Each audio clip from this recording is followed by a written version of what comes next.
Buongiorno a tutti, sono qui con il presidente dei giovani di Confindustria Veneto Eugenio Calearo Ciman a margine del convegno che stiamo facendo a Cortina d'Ampezzo per l'iniziativa generazionale professionale a confronto. Volevamo fargli due domande. Allora, prima di tutto sul tema dell'innovazione. A suo avviso, Presidente, volevo chiederle come si può passare da un'innovazione episodica, magari affrontata per superare una crisi o un passaggio generazionale, al fine poi di rendere invece questo processo un po' più sistemico?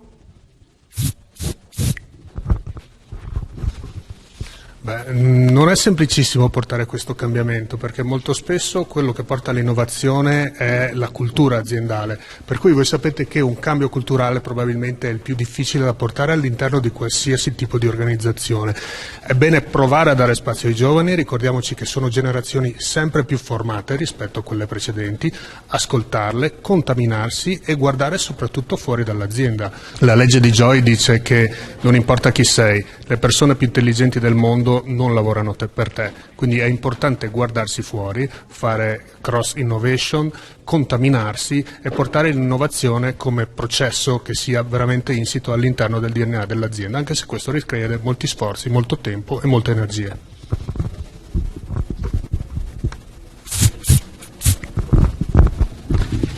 Passiamo adesso a parlare di come è stata affrontata la crisi economica e la pandemia del Covid da parte del Veneto e da parte delle altre regioni. Come vede lei il modo con cui il sistema imprese ha affrontato il post-crisi e il post-Covid in Veneto in rapporto a come invece si è comportata l'Italia nelle altre regioni e soprattutto in relazione alla nostra tradizionale capacità di fare ma di non contare a livello politico nello scacchiere nazionale? Parto dalla seconda parte della domanda per rispondere. Credo che il modo in cui abbiamo saputo reagire a questa crisi sia stato esemplare ed è stato riconosciuto da tutta Italia, per cui anche a livello di rappresentanza molti adesso guardano a noi come esempio. Questo perché? Perché abbiamo usato quello che è il nostro DNA, quelle che sono le nostre abitudini, quindi non fermarsi a lamentarsi, ma provare a trovare delle soluzioni immediate per ripartire quanto prima e ovviare quelli che sono i problemi.